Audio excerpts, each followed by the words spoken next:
Bwana Yesu asifiwe sana. Tunashukuru Mungu kwa muda mzuri kama huyu. Turashimira Imana ku mwanya mwiza nk'uyu. Na tunashukuru vijana kutuwazia muda kama huyu. Kandi turashimira ugwaruka rwatwiyumviriye kuri uno mwanya. Maana ni neema kutoka kwa Mungu. Kuko n'ubuntu bwavuye ku Mana. Na tunashukuru kwa neno nzuri ambao ametupatia. Kandi turashimye ku ijambo ryiza baduhaye. Neno linasema juu ya asante. Ni ijambo rivuga ngurakoze. Ninaona watu wanaivaa mipira na ndabona yuko abantu bambaye umupira wanditse ko ngurakoze. Asante ni neno nzuri sana. Urakoze ni ijambo ryiza cyane. Ni neno la kushukuru. Ni ijambo ryo gushima. Na kama ni neno la kushukuru. Nimba ari ijambo ryo gushima.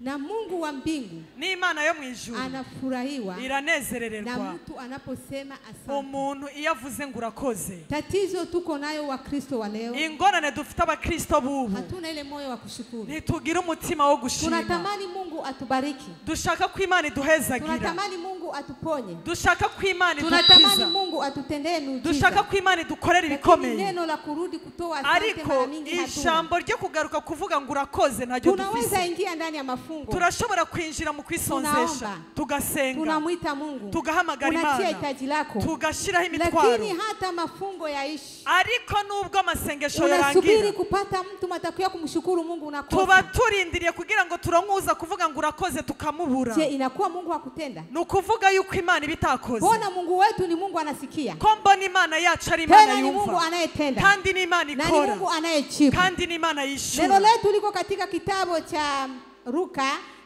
Ijambo ryacu riri mu gitabo cha Luka. Luka sura yake ya 17. Luka 17. Mstari wake wa 11 mpaka 19. Umurongo wa 11 gushika kuri 19. Watusomee. Badusomere. Hakuna shujaa ndani ya mkutano. Nta muhizi yari mu ikoraniro. Mungu amekupatia macho mbili ya kuona. Imana yaguhaye amaso abiri yo kubona. Yale tunasema juu ya kutoa asante. Ni ivyo nyene turimo kuvuga byo gushima. Juu ya kusoma Biblia tunakosa mtu. Bavuga ngo dusome Biblia hakabura. Ndani ya kanisa hakuna vipofu. Ni ikoraniro nta mpumyi ziriyo. Nani ashimame kuwa shujaa? Ariko ninde yo haguruka kuba umuhizi wo gusoma. 17 mstari wa 11 mpaka 19. 17 11 kugeza ku 19. Maze bari mu nzira bagiye Yerusalemu, aca hagati y'Samariya n'i Galilaya. Ashitse mu mihana asanganirwa n'abanyamibembe 10 bahagarara kure, baratabaza cyane bati, Yesu mwigisha tugirira imbabazi. Ababonye arababwira ati, nimugende mwiyereke abaherezi. Bariko baragenda barakira barahumanuka. Umwe muri bo abonye akize agaruka ahimbaza Imana n'ijwi rirenga, yikubita imbere y'ibirenge byiwe aramushima. Kandi we yari Umusamariya. Yesu arabaza ati, ntibahumanutse bose uko ari 10? Abandi 9 bari hehe? Nta bandi babonetse ngo bagaruke guhimbaza Imana atari umunyamahanga? Kandi aramubarira ati, bahasi ugende, mwizera kwawe uragukijije. Bwana Yesu asifiwe sana. Amen. Hapa tunajifunza wenye ukoma 10. Hano turimo twiga abanyamibembe 10. Hawa watu wenye ukoma, abo bantu b'imibembe, Biblia inaniambia kwamba Biblia irambwira mtu mwenye ukoma umuntu agwaye mu alikuwa kibembe ametupiliwa mbali ya watu. Umuntu yaja kure y'abantu. Alikuwa mbali ya binadamu wengine. Umuntu yari kure y'abantu. Habakuwa anataka akaribie mtu. Ntibashakaga no kumubona. Walipokuwa njiani, igihe bari mu nzira, Biblia inatuambia kwamba Biblia iratubwira alikumbana na Yesu Kristo. Yahuye na Yesu Kristo. Hapo tunaweza ingia kidogo kwa habari za wokovu. Hano turashobora kwinjira mu nkuru nkeza gakiza. Sikia nikwambie ndugu yangu. Umviriza ngubwire mukuru. Wewe ulikuwa mwenye dhambi. Wewe wari umunyabyaha. Ulikuwa mbali na Mungu. Wari kure y'Imana. Lakini sababu ya kazi ya Yesu Kristo, ariko kubw'igikorwa cya Yesu Kristo, Yesu aragukiza. Akakutoa kwenye ulikuwa mbali. Agukuraho wari uri kwenye machafuko. Aho mu vyaha. Kwenye dhambi. Mu vyaha. Bila kutoa hata kitu kimoja. Hata kintu na kimwe utanze. Yeye pekee akajitoa. Wenye ubwiwe aritanga. Akamwanga damu yake. Asesa amaraso. Akaitika kufa msalabani. Yemera gufa ku musaraba. Akakuokoa. Aragukiza. Alikuokoa alikuokoa ukoma wa dhambi. yagucunguye imibembe y'ivyaha. Lakini ikifika saa kumsifu ariko Mungu, hageze umwanya wo gushima ikifika Imana, saa kumwabudu hageze Mungu, umwanya wo gutazira unajiona Imana, kwamba unaenea, ukabona yuko wujuje, unajiona una afya nzuri. ukabona yuko ufise amagara Ikifika meza, saa kumsifu Mungu, hageze mrudishie sifa. gushimira Imana ngo Mikono uyishimire. yako lipaga verni, amaboko yawe yasize sijui verni, umevaa bage ngapi, sinzi wambaye yani impeta mikono zingahe, yako haiwezi amaboko hata yawe kumpigia ntashobora Mungu no makofi. gukomera Imana Kumbuka amashyi. kazi ya Kalvari ibuka igikorwa ambayo Yesu cy'Kalvari alikokoa. Yesu yagukijije. Ungetoa wapi zabibu? wari gukura hehe Ungetoa byo wapi gutanga? kondoo? wari gukura hehe Ungetoa intama? wapi?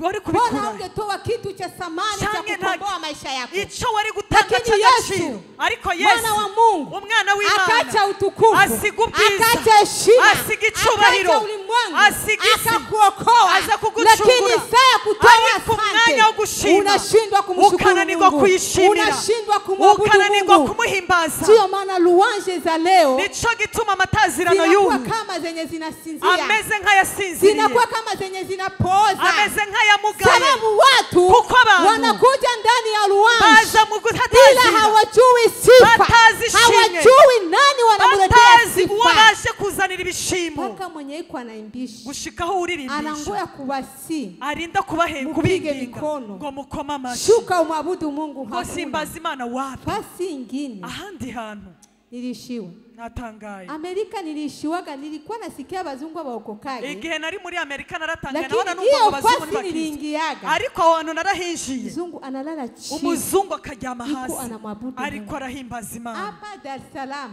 aha muri Dar es saa Salaam ya kuabudu Mungu, umwanya wo guhimbaza mavazi Imana, yako haina kitu. imyambaro yawe Nani ntacyo anakubariki bivuze, mavazi? ninda guhama ivyo Nani wambaye, anakupa afya nzuri? ninda guhamagara Nani neza, anakupatia po nzuri? ninda guha po Ni yule nziza, mwenye unapasha wowe kurudishia utegereza asante. gusubiza ibishimo. Amena.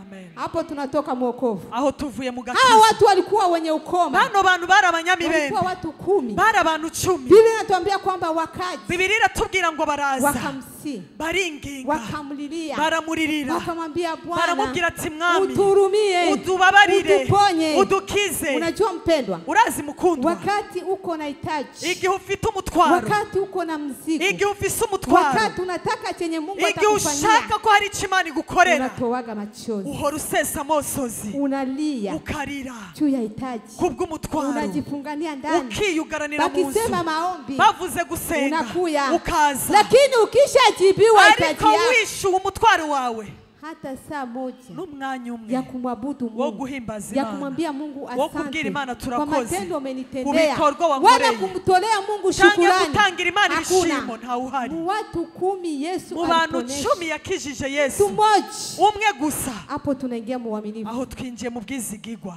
Mkristo umukristo kuwa mwaminifu, utegerezwa kuba umwizigigwa, anaponywa watu arakijije 10, abantu 10, panakuja umoja. haza umwe gusa. Biblia inaniambia kwamba Biblia irambwira ni mgeni ngo Msamaria, yari Umusamaria. yani watu 9 Abantu 9 walikuwa ni Waisraeli, bari lakini Abisirayeli, hawakuwa na moyo ariko nta wa kuja mutima kumponya, wo lakini kuvunika, kuja kumshukuru wo Mungu. kuza gushima Imana. Hawakuwa na ile moyo, Ntawo bari bafise. lakini wakati wa kumsihi Ariko igihe cyo walikuja kwinginga, kikundi, baje ari 10, wakamlilia, baramuririra, akawaponya, arabakiza. lakini kurudisha Ariko asante, kugarura wale amashimwe. 9 Ngo baje wakapotea, icyenda barazimira. pakaja umoja Haza umwe. ambayo sio Mwisraeli. atari umwisirayeli. Bwana tusaidie Imana sana. idufashe cyane. Kwa nini Wakristo hatuna moyo wa kubera ko kushukuru? abakristo tutagira umutima wo Ndio maana gushima, hata mtu alikuombea, nico gituma umuntu naho aba hata mchungaji yagusengeye, mwenye amekulea kiimani, n'umwungere yakureze mu hauna muda wa ntego, kumwambia nta asante. mwanya wo kumubwira ngo urakoze. Oya, Hata yambo na yambo, ukimwona unapita, umubonye ukarengana, unasahau kwamba ukibagira ile yuko huduma uko nayo, cya gikorwa ile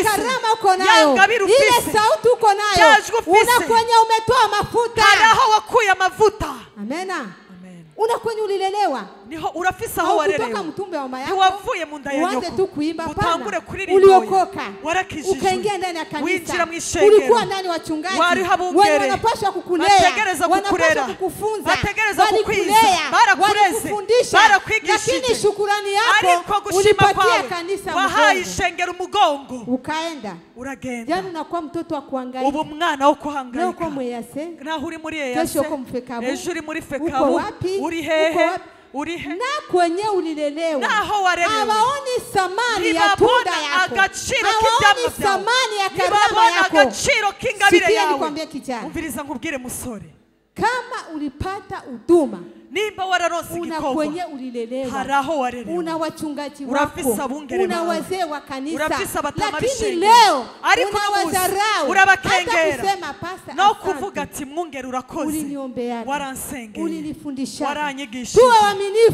tuba Ndio bizigirwa. maana hata Mungu akikubariki Nico gituma na Imana unashindwa iguheza kuwa igihe. mwaminifu, Unanirwa kuba wa kumtolea umwizigirwa, sehemu ya wo 10. kuyitangira ibigira Unashindwa 10. kuwa mwaminifu, Ukananirwa wa kuba kumtolea umwizigirwa, Mungu wo shukrani. gutangira Imana amashimwe. Angalia Waislamu, Raba abisilamu, mara mingi tunasema pesa kenshi zao tuvuga ngo zinatoka amahera kwenye yabo kuzimu wava mu wala mizimu zinatoka kwenye mapepo. canke ngo ava mu Bongo ya madayimoni n'ibinyoma. nimekuta wale watu Nasanze bari abantu wanakosa kumjua Yesu babuze kumenya kama Yesu vile Bwana n'umwami na Mwokozi wao, n'umukiza kama wabo, vile kuamini ya umwizera kwamba Yesu ni yuko njia, Yesu ari inzira, lakini moyo wa ariko shukrani umutima wo gushima wako nao. barawufise. Mtu anatoa parsela juu ya Umuntu msikiti, agatanga iparisera kubera lakini umusigiti, leo makanisa inapanga. ariko uyu munsi Yawezekana amashengero wewe Mungu alikubariki vitu birashoboka vingi, we Imana yaguheze unashindwa igihe hata byinshi, kufanya hicho kitu. ukananirwa no gukora ikintu. Amen, amen, Amen, amen. amen. Unakuta wanatoa kondoo Ugasanga batanze juu ya inama kutoa dhabihu ya kubwo shukrani, gutanga ibimazi lakini sisi by'imishimwe, Wakristo hapana. ariko twebwe Na abakristo sisi ndio ntabwo, tumepata kitu cha kandi ari twe thamani. twaronse ikintu Kupita cy'agaciro hilo, kubasumba, wokovu. agakiza. Tuwe watu wa kushukuru, Tuwe abantu bo gushima, watu wa kusema abantu bo asante. kuvuga urakoze. Watu wamoja wanasemaga, watu ambao wanasemaga abantu bamwe nibo bahora aseme bavuga asante, ngo urakoze, nilimaliza mapera ngo ya yahejeje mabikira ama ya amapera mapadri. y'ababikira canke Juu ya y'abapadiri. nini? Kubera iki? Banafunzi walisemaga kushema abanyeshuri wala bavuye kuri ku Saint Notre Michel Dame. canke kuri Notre Abako Dame, hapa mu mkutano, ntibari hano mu gikorane, abako ntabahari. ukipata pera magharibi unaenda ukalomba pera mandima na Ku kupa, mugoroba ugiye gusaba unamwambia ipera tu ugaca uvuga asante. urakoze, Kesho ukirudia ejo ugarutse anakupa, akaguha, unamwambia ugaca asante. umubwira ngo Kesho urakoze, yake ukirudia ejo ukagaruka anakupa, unamwambia urakaguhaye asante. ngo urakoze. Hakumbuki sura, Ntiyibuke lakini ishusho, ariko anakumbuka akibuka lile neno rya la jambo asante. urakoze. Uwe mtu wa kusema asante. ubu umuntu wo kuvuga Bwana ngo Yesu urakoze. atubariki. Imana Na iduhezagire watuongezee baraka. kandi twongere umugisha.